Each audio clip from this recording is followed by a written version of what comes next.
Good morning students. अगर आप अभी तुरंत मैट्रिक का एग्जाम दिए हैं या इंटर का एग्जाम दिए हैं या आप आईएएससी कर रहे हैं या बीएससी कर रहे हैं, किसी भी सेमेस्टर में आप हैं, तो आपको हम बता दें कि कंप्यूटर बाबू सबसे ज्यादा महत्वपूर्ण होता है।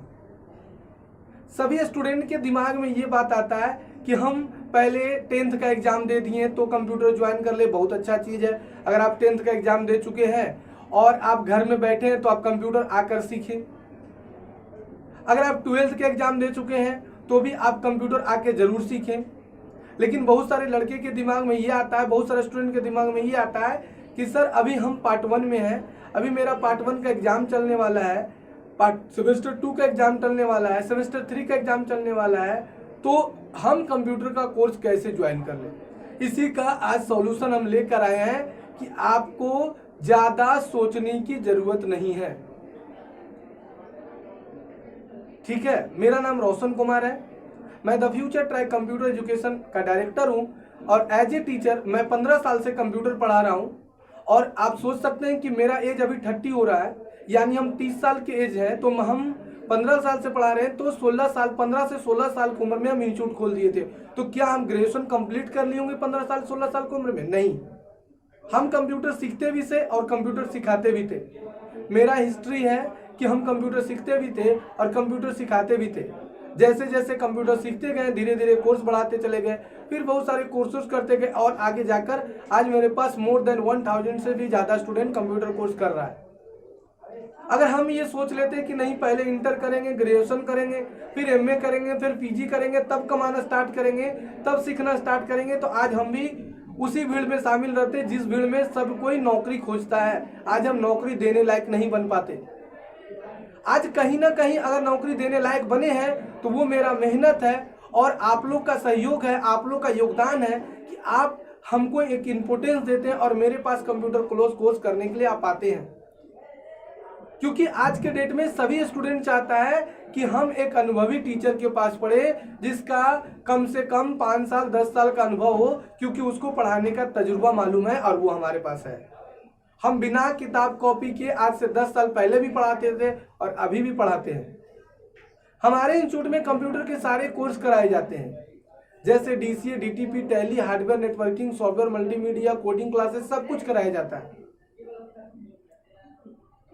तो लेकिन मेन मुद्दा ये नहीं है। मेन मुद्दा ये होता है कि स्टूडेंट के दिमाग में ये बात आ जाता है कि सर हम ग्रेजुएशन करते करते कैसे कर ले, ग्रेजुएशन वाला छोड़ दे क्या? नहीं बाबू, हमारा इंस्टीट्यूट ऐसा है कि आपको क्लास में ही सब कुछ याद करा दिया जाएगा, आपको अलग से मेहनत करने की आवश्यकता नहीं है। आप मेरे पास क्लास ज्वाइन करिएगा, ऑफलाइन क्लासेस ज्वाइन करिएगा, कुछ दिन के बाद हम आपको रिकॉर्डेड वीडियो भी प्रोवाइड कर देंगे, आप ऑनलाइन भी क्लास पढ़ सकते हैं। तो आपको घर में मेहनत करने की आवश्यकता नहीं है। हम आपको एक लाइन में और बता दें कि बताओ बाबू कि सरकार सबको नौकरी दे सकता है क्या? अपना दिल से पूछो कि क्या मोदी जी सबको नौकरी दे सकते हैं? तो तुम्हारा दिल बोलेगा कि सर नहीं दे सकते हैं। बात समझ में आया? क्या दिमाग में आएगा कि सर नहीं दे सकते हैं। नहीं दे सकते हैं इसका मतलब क्या हुआ कि आपके पास दूसरा ऑप्शन भी तैयार करके आपको रखना पड़ेगा।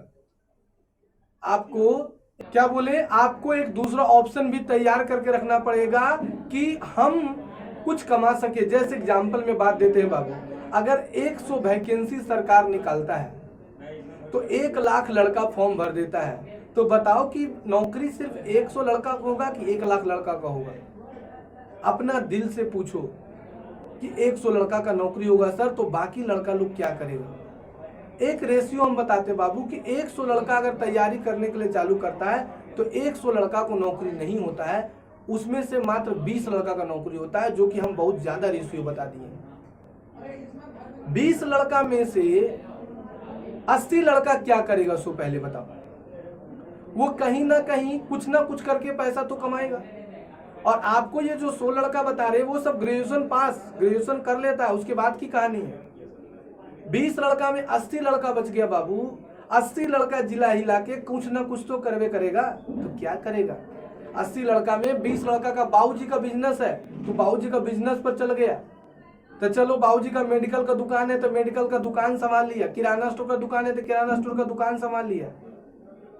बोलो गलत बोले कि सही? लेकिन उसमें से अब बच गया 60 लड़का, तो 60 लड़का क्या करेगा? कहीं ना कहीं कुछ तो करेगा। अब क्या करेगा सर? तो 20 लड़का ऐसा होता है जो कि अपना बिजनेस खड़ा कर लेता है, अपने पैर पर स्टैंड हो जाता है ड्यू टू द अपना मेहनत के कारण। अब बच गया कितना लड़का बाबू? 40 लड़का। अब 40 लड़का ऐसा है जो कहीं ना कहीं जॉब करेगा उस आदमी के अंदर जो 20 लड़का का बाबूजी का बिजनेस था और जो 20 लड़का अपना बिजनेस खड़ा किया। तो 40 लड़का कहीं ना कहीं जॉब करेगा। अब बताओ कि 40 लड़का जॉब करेगा, अगर उसको कंप्यूटर नहीं आता है तो क्या काम करेगा? वो सेल्समैन का जॉब करेगा, सेल्स एग्जीक्यूटिव का जॉब करेगा। और उसको जहां भी बाबू इस तरह का जॉब होगा वो तुमको एक टारगेट दे देगा। खाली तुमको पढ़ लेने से कुछ नहीं है, एमए कर लिए, पीएससी कर लिए, पीएचडी कर लिए। बताओ कोई ऐसा नौकरी बताओ प्राइवेट नौकरी या सरकारी नौकरी में जो कि बीएससी का मैथ, बीएससी का फिजिक्स, बीएससी का एमएससी का मैथ, एमएससी का फिजिक्स और हिस्ट्री ज्योग्राफी का वहां काम करवाता नहीं। हर हाल में वो काम कहाँ करवाता है? कंप्यूटर पर करवाता है। कहाँ? कंप्यूटर पर। यानी जो 40 लड़का बताएं वो भी कंप्यूटर पर काम करेगा, जो 20 लड़का बाबूजी का बिजनेस था उसका भी कंप्यूटर पर काम करेगा, और जो 20 लड़का अपना भी बिजनेस तैयार किया उसको भी कंप्यूटर पर काम करना है। यानी हर एक जगह कंप्यूटर पर काम करना है। तो द फ्यूचर ट्रैक आपके लिए लाया है कि आप अभी से तैयार हो जाएं कि आपको मात्र हमारे पास वीक में 3 दिन 1-1 घंटा करके समय देना है। आप ये सोचिए कि आपके पास टोटल एक दिन में 168 घंटा होता है, उसमें से आपको मात्र 3 घंटा हमारे पास देना है और आपका कैरियर चेंज हो जाएगा, आपका कैरियर बदल जाएगा। आप उस लायक बन जाइएगा कि आपके पास एक ऑप्शन तैयार हो जाएगा और आप किसी के पास हाथ फैलाने की जरूरत नहीं रहेगा। ठीक है, मिलते हैं किसी और वीडियो में। धन्यवाद।